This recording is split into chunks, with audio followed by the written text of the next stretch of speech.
आपका target teaching exam YouTube channel पे। तो टॉप 500 MCQ की सीरीज़ का पेडागोजी का ये पार्ट सेकंड है। इससे पहले हम लोगों ने पार्ट 1 में लगभग 50 क्वेश्चन को सॉल्व किया था, जो कि विभिन्न टीचिंग एग्ज़ाम जो अभी कुछ महीने पहले हुए हैं उनमें पूछा गया है। तो इस वीडियो में हम लोग पार्ट सेकंड को देखेंगे, लगभग 50 क्वेश्चन जो कि मोस्ट इम्पॉर्टेंट है। ये सभी के सभी अभी कुछ महीने पहले जितने भी टीचिंग एग्ज़ाम हुए उसमें पूछे गए हैं। तो आप लोग पूरा वीडियो ज़रूर देखिए, इससे काफ़ी हेल्प मिलेगा आपको एग्ज़ाम में। तो अब देखते हैं।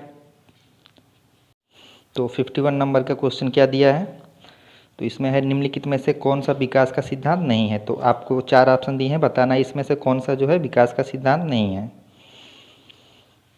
तो जो इसमें सही उत्तर है वो है जो इसमें ऑप्शन ए चरण दिया है, या जो है विकास का सिद्धांत नहीं है। देखते हैं अपना अगला प्रश्न। अगला प्रश्न है, विकासवादी प्रायः जीवन काल को कितने चरणों में विभाजित करते हैं? 8, 16, 2 या फिर 4।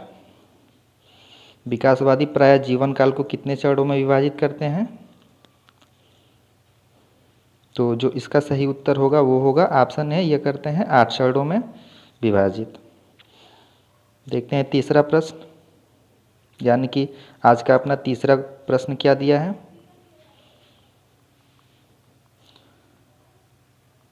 तो 53 नंबर का क्वेश्चन दिया है, बंडूरा का सिद्धांत निम्नलिखित में से किस पर आधारित है? ऑप्शन ए स्व सामाजिक, ऑप्शन बी आत्मसम्मान, सी दिया है आत्म प्रभावकारिता, या फिर ऑप्शन डी आत्मनियमन। जो बंडूरा का सिद्धांत निम्नलिखित में से किस पर आधारित है? तो जो इसका सही उत्तर है वो है, ये आधारित है आत्म प्रभावकारिता पर, इसलिए इसका सही उत्तर है जो सी। अब देखते हैं अपना 54 नंबर का क्वेश्चन।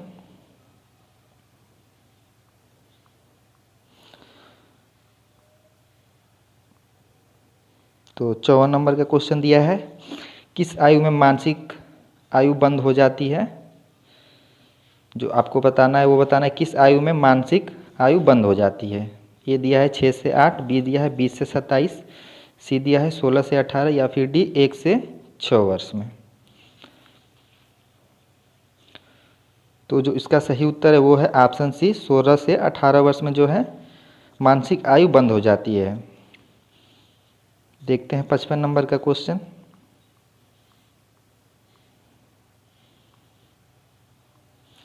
तो 55 नंबर का क्वेश्चन दिया है, नवजात एक दिन में कितने घंटे सोता है?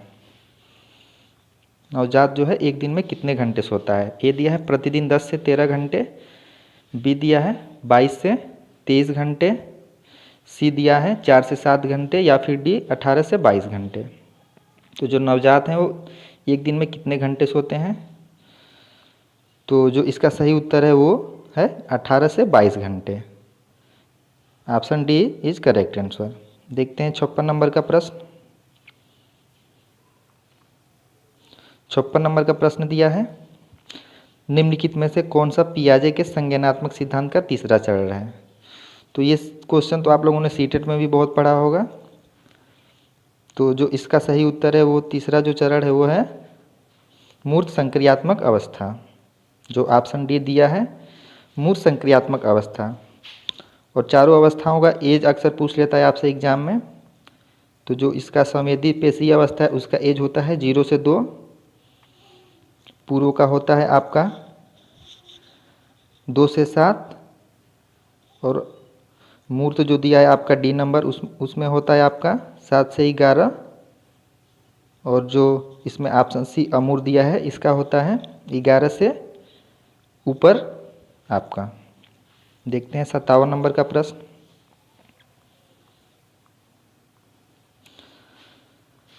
तो 57 नंबर का प्रश्न दिया है, निम्नलिखित में से किसे गैंग एज भी कहा जाता है? गैंग एज यानी किसे टोली आयु भी कहा जाता है। 4 ऑप्शन दिए हैं, तो आप लोग बताइए कौन सा इसमें करेक्ट है। तो जो इसमें सही उत्तर है वो है ऑप्शन सी जो दिया है बाद की बाल्यावस्था जो है गैंग एज, इसे हम लोग टोली आयु कहते हैं। बाद की बाल्यावस्था यानी कि उत्तर बाल्यावस्था। देखते हैं अपना अगला प्रश्न। देखिए सारे के सारे प्रश्न जो हैं किसी न किसी टीचिंग एग्ज़ाम में पूछे गए हैं, तो बहुत महत्वपूर्ण है ये सेशन आपके लिए। तो आप लोग और दोस्तों के पास भी शेयर कीजिए, जिससे कि आप लोगों के केवीएस एग्ज़ाम में बहुत ज़्यादा मदद मिलेगा इससे। तो 58 नंबर का क्वेश्चन दिया है, निम्नलिखित में से कौन सी पूर्व संक्रियात्मक अवस्था की प्रमुख उपलब्धि है। तो आपको बताना है जो जीन पियाजे की पूर्व संक्रियात्मक अवस्था है उसमें कौन सा गुण जो होता है वो आ जाता है। वस्तु अस्थायित्व, संरक्षण, कल्पनात्मक गतिविधि या फिर आदर्शवादी चिंतन।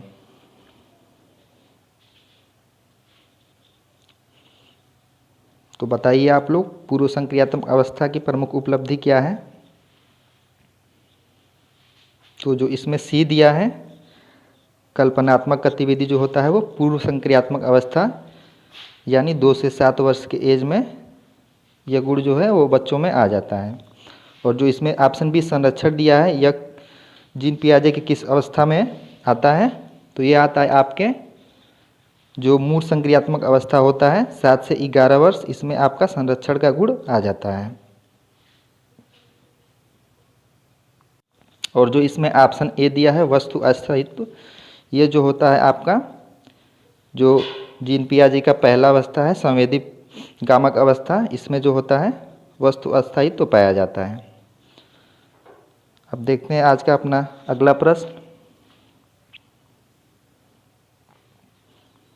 तो अगला प्रश्न दिया है वृद्धि और विकास के खाली स्थान दिया है, आपको बताना है कितने सिद्धांत हैं जिनमें एक सेफलोकार्डल सिद्धांत है। तो वृद्धि और विकास के कितने सिद्धांत हैं। तो जो इसका सही उत्तर है वो है टोटल जो है 3 सिद्धांत हैं। सेफलोकार्डल सिद्धांत क्या होता है, जिसमें विकास जो होता है वो सिर से पैर की तरफ होता है। और एक प्रोक्सिमोडिस्टल होता है, उसमें जो होता है विकास कैसे होता है, वो शरीर के केंद्र यानी मध्य से बाहर की ओर होता है। देखते हैं अगला प्रश्न क्या दिया है। 60 नंबर का प्रश्न है नवजात कौन है। 4 ऑप्शन दिए हैं, आपको बताना है नवजात कौन है।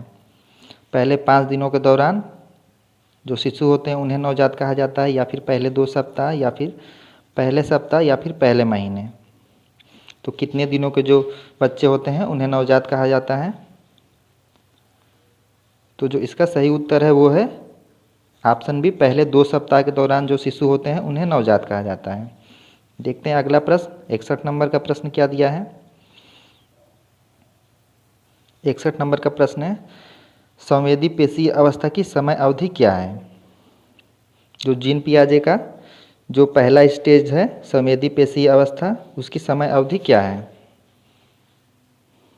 जीन पियाजे का जो संज्ञानात्मक विकास है उसमें जो उन्होंने पहला स्टेज बताया है संवेदी पेशीय अवस्था, इसकी अवधि क्या है। अभी मैंने ऊपर बताया आपको 0 से 2 वर्ष। देखते हैं अगला प्रश्न। अगला प्रश्न दिया है मानव शरीर में विकास कैसे होता है। तो जो इसका सही उत्तर है वो है ऑप्शन सी, सामान्य से विशिष्ट। देखते हैं 63 नंबर का प्रश्न क्या है। तो 63 नंबर का प्रश्न है सृजनात्मकता निम्नलिखित में से किससे संबंधित है। कई संभावित समाधानों की खोज करके सृजन विचार उत्पन्न करता है। तो जो सृजनात्मकता होती है वो अपसारी चिंतन से संबंधित होती है, इसलिए इसका सही उत्तर है बी। देखते हैं अगला प्रश्न। अगला प्रश्न दिया है पियाजे के अनुसार निम्नलिखित में से कौन सा काल मूल संक्रियात्मक का काल है। 4 ऑप्शन दिए हैं, तो बताइए कौन सा काल जो है मूल संक्रियात्मक अवस्था का काल है।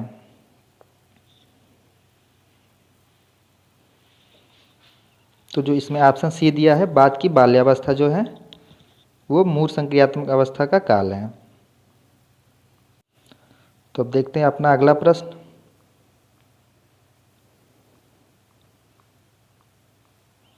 देखते हैं 65 नंबर का प्रश्न क्या दिया है। तो 65 नंबर का जो प्रश्न है वो है आपको खाली स्थान दिया है और इसमें लिखा है स्कीमा है जो व्यक्तित्व लक्षणों के एक समूह का सार्थक व्यक्तित्व प्रकारों में व्यवस्थित करते हैं। तो आपको बताना है वो कौन सा स्कीमा है जो व्यक्तित्व लक्षणों के एक समूह को सार्थक व्यक्तित्व प्रकार में व्यवस्थित करते हैं। स्कीमा क्या होता है? स्कीमा होता है वो जो हमारे विचारों का पैटर्न बना होता है, उसी को हम लोग स्कीमा कहते हैं। तो जो इसका सही उत्तर है वो है प्रोटोटाइप। प्रोटोटाइप जो स्कीमा होता है वो व्यक्तित्व लक्षणों का एक समूह को सार्थक व्यक्तित्व प्रकारों में व्यवस्थित करते हैं। तो इसका सही उत्तर है जो वो है ऑप्शन डी, प्रोटोटाइप स्कीमा। देखते हैं अगला प्रश्न। अगला प्रश्न दिया है, किसका क्रम विकास का सिद्धांत कहता है? संवेदनाओं के मूल समूह और सार्वभौमिकता के अध्ययन के साथ पैदा हुए हैं जो संस्कृतियों में सार्वभौमिक संवेदनाओं की धारणा की ओर इशारा करते हैं। तो किसका ये कथन है, सिद्धांत है? तो इसका जो सही उत्तर है वो है चार्ल्स डार्विन का। जो ये सिद्धांत है वो है चार्ल्स डार्विन का। देखते हैं अगला प्रश्न। अगला प्रश्न दिया है, खाली स्थान दिया है, अधिगम की प्रारंभिक अवस्था में नौसिखिया को एक विशेषज्ञ द्वारा प्रदान की जाने वाली सहायता है। तो आपको बताना है अधिगम की प्रारंभिक अवस्था में नौसिखिया को एक विशेषज्ञ द्वारा प्रदान की जाने वाली सहायता को हम लोग क्या कहते हैं?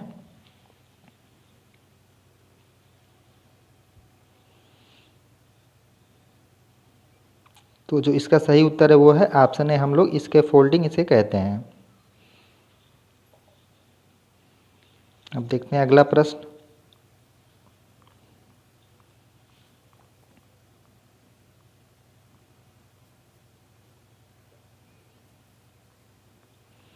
अब देखते हैं 68 नंबर का प्रश्न। उस सिद्धांत का नाम बताइए जो संज्ञान, वैचारिक अधिगम, सूचना प्रसंस्करण, सचेत अनुभव, सूचना का आयोजन, भंडारण और पुनर्प्राप्ति, तर्क और समस्या समाधान पर जोर देता है।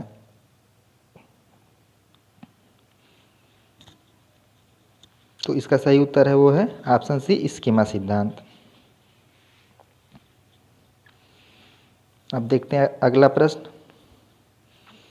अगला प्रश्न है, खाली स्थान दिया है, बताना है नई जानकारी के जवाब में मौजूद स्कीमा को बदल रहा है या नए बना रहा है। इसे क्या कहते हैं?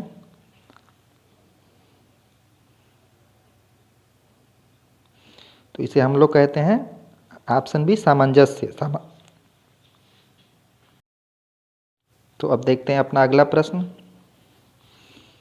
अगला प्रश्न दिया है, छात्र यह साबित कर सकते हैं कि कागज की समान ही मात्रा होगी भले इसे कई टुकड़ों में फाड़ा जाए और टुकड़ों को एक साथ वापस टेप किया जाए। इसे क्या कहा जाता है? तो इसे हम लोग कहते हैं संरक्षण, जो कि आपके जीन पियाजे का जो संज्ञानात्मक विकास की तीसरी अवस्था है, मूर्त संक्रियात्मक अवस्था, उसमें संरक्षण का गुण आ जाता है। देखते हैं अपना अगला प्रश्न। अगला प्रश्न दिया है, यदि बच्चा घोड़े के बारे में जानता है तो जब वह पहली बार ऊँट को देखता है तो वह उसे घोड़ा कह सकता है। इसे क्या कहा जाता है? तो इसे हम लोग कहते हैं आत्मसात्करण। देखते हैं अगला प्रश्न। अगला प्रश्न दिया है, एक बच्चे के तार्किक मानसिक संचालन में महारत हासिल करने से पहले की अवस्था को क्या कहते हैं? तार्किक मानसिक संचालन में महारत हासिल करने से पहले की अवस्था को क्या कहते हैं? तो जो तार्किक मानसिक संचालन जो बच्चों में पाया जाता है वो पाया जाता है आपका मूर्त संक्रियात्मक अवस्था में। तो ये पूछा है उससे पहले की अवस्था को हम लोग क्या कहते हैं? तो उससे पहले की अवस्था को पूर्व संक्रियात्मक अवस्था, इसलिए इसका सही उत्तर जो है वो है डी। अब देखते हैं अपना अगला प्रश्न। अगला प्रश्न दिया है, एक सुसंगत या अद्वितीय नया संपूर्ण बनाने के लिए भागों को एक साथ रखने की क्षमता को खाली स्थान के रूप में जाना जाता है।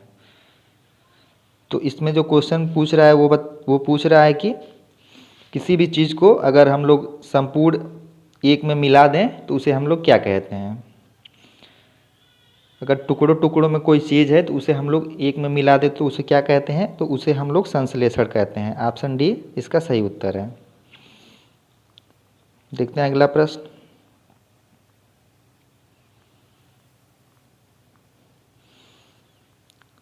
अगला प्रश्न दिया है, एक बच्चे में एक प्रकार के जानवर के बारे में एक योजना हो सकती है। उदाहरण के लिए कुत्ता। अचानक जब बच्चा फिर से कुत्ते की एक नई बड़ी और अलग नस्ल को देखता है तो वह विस्मयाभिभूत रह जाता है। तो इस मामले में बच्चा कुत्ते के बारे में अपने मौजूद योजना में नई जानकारी को क्या कर सकता है, तो वो कर सकता है ऑप्शन सी आत्मसात।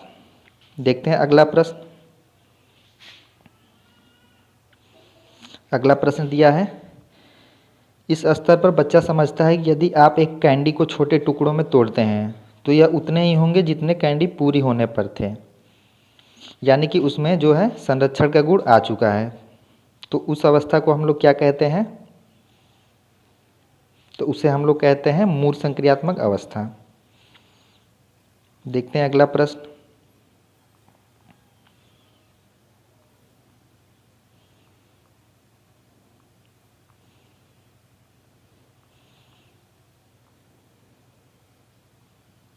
अगला प्रश्न दिया है, गर्भाधान के दिन से बच्चे के जन्म तक की अवधि की पहचान करें। तो गर्भाधान के दिन से बच्चे के जन्म तक की अवधि को हम लोग प्रसव पूर्व अवधि कहते हैं। ऑप्शन बी इसका सही उत्तर है। देखते हैं अगला प्रश्न।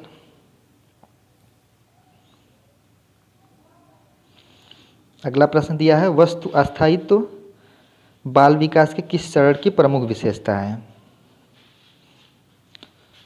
वस्तु अस्थायित्व जो है बाल विकास के किस चरण की प्रमुख विशेषता है, तो ये है शैशवावस्था की विशेषता। देखते हैं अगला प्रश्न।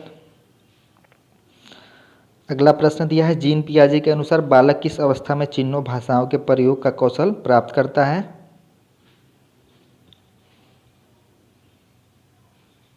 तो ये करता है ऑप्शन डी पूर्व संक्रियात्मक अवस्था में। 79 नंबर का प्रश्न दिया है, बचपन के ठीक बाद लगभग 1.5 वर्ष की अवधि को खाली स्थान क्या कहा जाता है। बचपन के बाद लगभग 1.5 वर्ष की अवधि को, तो ये हम लोग कहते हैं इसे बच्चा। देखते हैं अगला प्रश्न। तो अगला प्रश्न है, संज्ञानात्मक विकास के जीन पियाजे सिद्धांत में कितने चरण हैं। तो आसान क्वेश्चन है, वो है 4 चरण। देखते हैं अगला प्रश्न।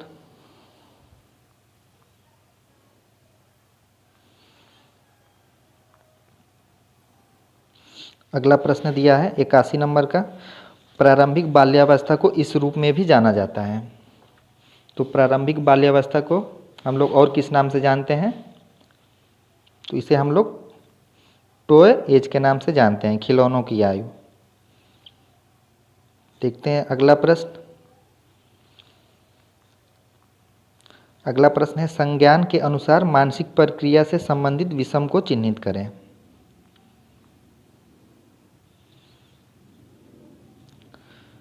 तो जो इसमें विषम दिया है वो दिया है ऑप्शन डी दिवा स्वप्न। देखते हैं अगला प्रश्न। अगला प्रश्न है, पियाजे के संज्ञानात्मक विकास सिद्धांत में स्मृति और कल्पना के विकास के लिए निम्नलिखित में से कौन सा चरण उपयुक्त है। जो स्मृति और कल्पना होता है वो किस चरण में आता है, किया जाता है। तो वो जो बच्चे करते हैं वो करते हैं पूर्व संक्रियात्मक अवस्था में। देखते हैं अगला प्रश्न। 84 नंबर का प्रश्न क्या दिया है, बच्चा किस अवस्था में परिवार के सदस्यों को पहचानना और उनकी नकल करना सीखता है। तो वो सीखता है ऑप्शन सी बाल्यावस्था में। देखते हैं अगला प्रश्न। अगला प्रश्न है, निम्नलिखित में से किस आयु को वृद्धावस्था या वयस्कता के रूप में भी परिभाषित किया जाता है। तो इसका सही उत्तर है ऑप्शन सी 60 वर्ष से ऊपर की आयु को। देखते हैं अगला प्रश्न। निम्नलिखित में से कौन सी अवस्था तथ्यों से संबंधित है न कि भावनाओं से।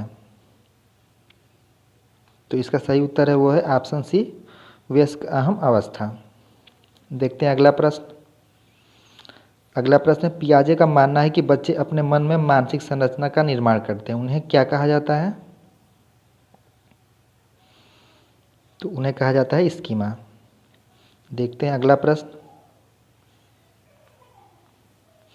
88 नंबर का प्रश्न क्या दिया है? समीपस्थ विकास का क्षेत्र यानी जोन ऑफ प्रॉक्सिमल डेवलपमेंट बच्चों की सीखने की क्षमता और होने वाली वास्तविक शिक्षा के बीच की दूरी है। इसे अवधारणा में किस मनोविज्ञानी का विश्वास था? इस अवधारणा में तो जो था वाइगोत्स्की। देखते हैं अगला प्रश्न। अगला प्रश्न दिया है, संज्ञानात्मक विकास की किस अवस्था में बच्चा अहंकारी हो जाता है? किस अवस्था में जो है बच्चा अहंकारी हो जाता है? तो वो होता है पूर्व संक्रियात्मक अवस्था में। देखते हैं अगला प्रश्न। अगला प्रश्न है, निम्नलिखित में से कौन सा वाइगोत्स्की के सामाजिक संस्कृति सिद्धांत का एक एलिमेंट नहीं है? सामाजिक संपर्क, संस्कृति, रूढ़िवादी या भाषा। जो इसमें ऑप्शन सी दिया है रूढ़िवादी, वो एक एलिमेंट नहीं है। देखते हैं अगला प्रश्न। अगला प्रश्न है, कल्पना करें कि एक छात्र ने अभी अभी मूल जोड़ में महारत हासिल की है। इस बिंदु पर मूल घटाव उनके खाली स्थान में प्रवेश कर सकता है, जिसका अर्थ है कि उसके पास घटाव सीखने की क्षमता है और संभवतः मार्गदर्शन और समर्थन के साथ इसमें महारत हासिल करने में सक्षम होंगे। महारत हासिल करने में सक्षम होंगे।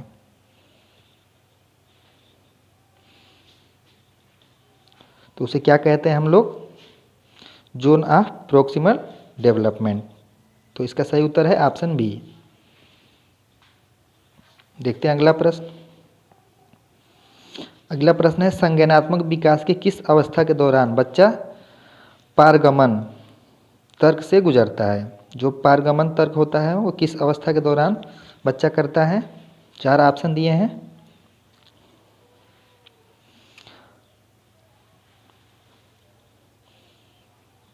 तो जो इसका सही उत्तर है वो करता है पूर्व संक्रियात्मक अवस्था में। ऑप्शन डी इसका सही उत्तर है। देखते हैं अगला प्रश्न। अगला प्रश्न है, संज्ञानात्मक विकास की किस अवस्था में बच्चा रूढ़िवाद के नियम का पालन करने में असमर्थ होता है? किस अवस्था में जो होता है बच्चा रूढ़िवाद के नियम का पालन करने में असमर्थ होता है? तो वो होता है असमर्थ पूर्व संक्रियात्मक अवस्था में। देखते हैं आज का अपना 94 नंबर का क्वेश्चन। तो 94 नंबर का क्वेश्चन दिया है, एक बच्चे को समान मात्रा में पानी के साथ 2 बीकर दिखाए जाते हैं, फिर एक बीकर का तरल एक संकीर्ण लंबे गिलास में डाला जाता है। बच्चा सोचता है कि अब दोनों बर्तनों में अलग अलग मात्रा में तरल है, वे समान नहीं है। उपरोक्त परिदृश्य में किस सिद्धांत का उल्लेख किया गया है?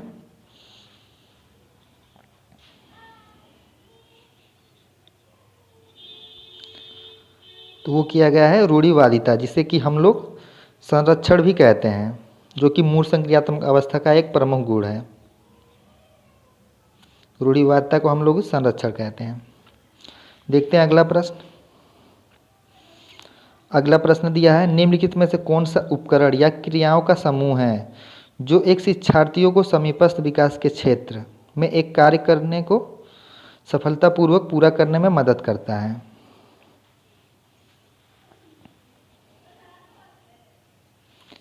तो ये है पार्ट स्कैफोल्डिंग। देखते हैं अगला प्रश्न। तो 96 नंबर का क्वेश्चन दिया है, एक बच्चे के जीवन में शारीरिक शिक्षा की मुख्य भूमिका है।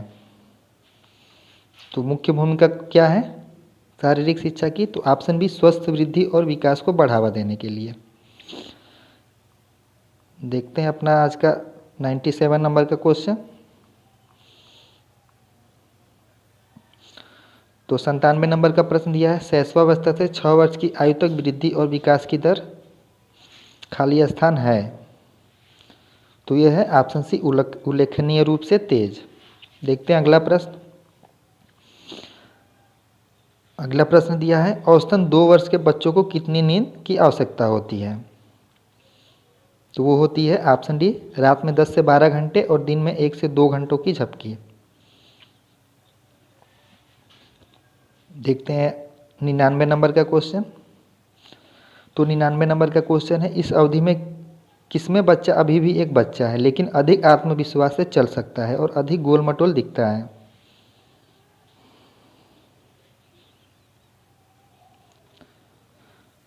तो वो है टोडलरहुड।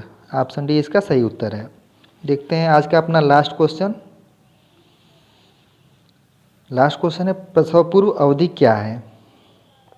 तो ये है ऑप्शन सी, गर्भाधान के दिन से बच्चे के जन्म तक की अवधि को हम लोग प्रसव पूर्व अवधि कहते हैं। तो ये था आज का लास्ट क्वेश्चन। तो अब आपसे मिलते हैं अगले वीडियो में।